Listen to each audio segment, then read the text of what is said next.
Welcome to Sathya's cook book. நம்ம இன்றைக்கி நம்ம குட்டீஸ்க்கெலாம் பிடிச்ச பரோட்டா சிக்கன் சால்னா எப்படி செய்யுதுன்னு பார்ப்போமா? பாருங்கள், மைதா மாவு ஒரு 1/2 கிலோ எடுத்துக்கிறேன். நான் ஒரு 4 பேர் சாப்பிட்ற மாதிரி பண்ணுறேன். மாவு இப்போ இதில் போட்டுக்கலாம். தேவையான அளவு சால்ட் போட்டுக்கலாம். ஒரு 1/2 டீஸ்பூன் சர்க்கரை போட்டுக்கலாம். நல்லா கிளறி கொடுத்துட்டு கொஞ்சம் கொஞ்சமாக தண்ணி ஊற்றி பிசைய ஆரம்பிங்க.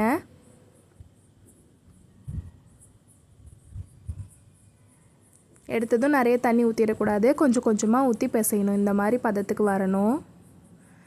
எண்ணெய் கொஞ்சம் தாராளமாக ஊற்றி நல்லா மசிச்சு பிசைஞ்சு விடுங்க. அப்போ தான் நமக்கு சாஃப்டாக கிடைக்கும் பரோட்டா.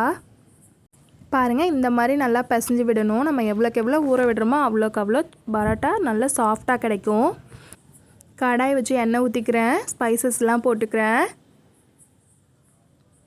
இப்போ குட்டி குட்டியாக நறுக்கி வச்சுருக்கேன் வெங்காயம் 2 சேர்த்துக்கலாம். கூடவே ஒரு 2 கொத்து புதினா சேர்த்துக்கலாம். புதினா ரொம்ப அதிகமாக சேர்க்கக்கூடாது, அந்த ஃப்ளேவருக்காக தான், சால்னாவோட ஃப்ளேவருக்காக தான். இன்னொரு பக்கம் நம்ம தக்காளியும் பச்சை மிளகாவும் அரைச்சிட்டு வந்துடலாம். பாருங்கள், அரைச்சிட்டு வந்துட்டேன். அது இதிலே சேர்த்து நல்லா வதக்கிக்கோங்க. 1/2 டீஸ்பூன் மஞ்சள்தூள், 1/2 டேபிள் ஸ்பூன் இஞ்சி பூண்டு விழுது. நான் வாஷ் பண்ணி வச்சுருக்க சிக்கன் இதில் சேர்த்துக்கிறேன். ஸ்லோ ஃப்ளேம்லேயே குக் பண்ணுங்கள். 1/2 டேபிள் ஸ்பூன் நான் வீட்டு குழம்புத்தூள் போட்டிருக்கேன். 1/2 டேபிள் ஸ்பூன் சில்லி பவுடர், தேவையான அளவு கல்லுப்பு.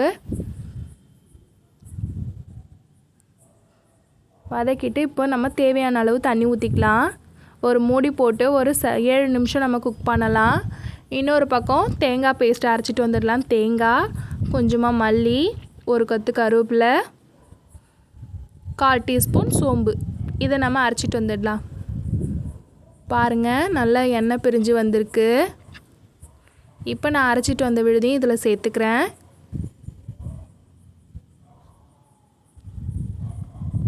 திரும்பவும் ஒரு 7 நிமிஷம் குக் பண்ணலாம். பாருங்கள், நம்மளோட சிக்கன் சால்னா ரெடி ஆயிடுச்சு. இப்போது பரோட்டா மாவு நல்லா ஊறி இருக்குது. பாருங்கள், எவ்வளோ சாஃப்டாக இருக்குது. இந்த மாதிரி நம்ம கல்லில் அழுத்தம் கொடுத்து நல்லா தேய்ச்சிக்கணும். அப்போ தான் நமக்கு பரோட்டா நல்லா சாஃப்டாக இருக்கும். எவ்வளோக்கு எவ்வளோ பிசைகிறோமோ அவ்வளோக்கு அவ்வளோ நல்லா சாஃப்டாக வரும். பால் பாலாக உருண்டை பிடிச்சி எடுத்துக்கலாம்.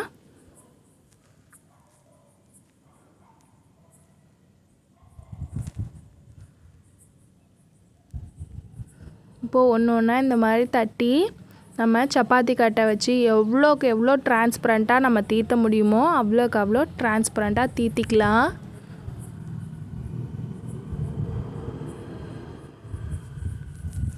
அப்படி இல்லைன்னா இந்த அளவுக்கு தீத்திட்டு நம்ம இதை அடித்து கூட எடுத்துக்கலாம்.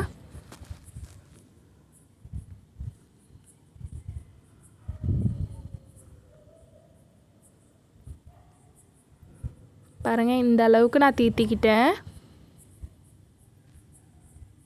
இப்போ இதை எல்லாம் ஒன்று சேர்த்து நல்லா சுருட்டி வச்சிடலாம்.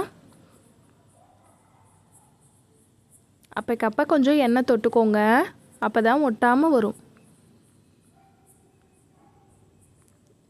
இதே மாதிரி ஒன்று ஒன்றா நம்ம தீத்தி அடித்து சுருட்டி எடுத்துக்கலாம்.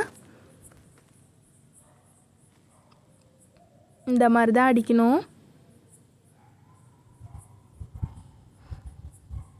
எவ்வளோ முடியுதோ அவ்வளோ அடிங்க. கிழியறப்போ அதை சுருட்டி எடுத்து வச்சிடலாம். பாருங்கள், இந்த மாதிரி தான்.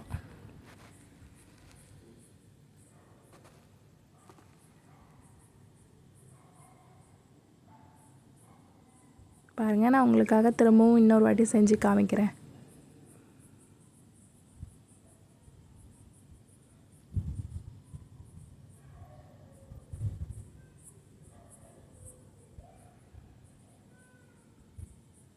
இந்த மாதிரி தான் ஒன்று ஒன்றா ரெடி பண்ணி வச்சுக்கணும். நான் எல்லாத்தையும் ரெடி பண்ணிட்டேன்.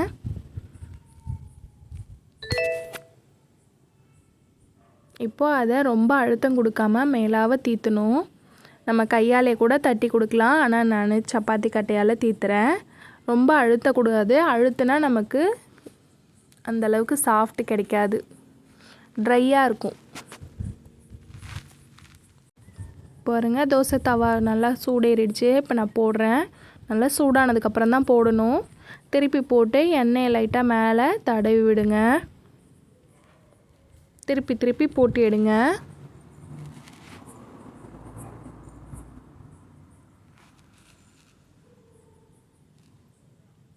லைட்டாக அங்கங்கே உப்பி வருது பாருங்கள்.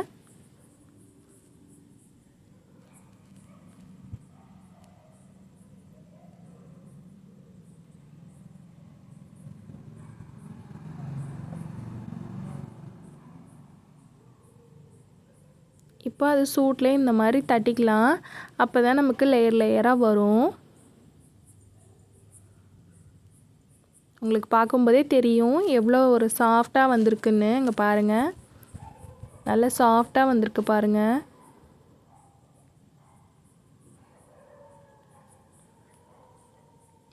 அவ்வளோதான், நம்மளோட பரோட்டா ரெடி.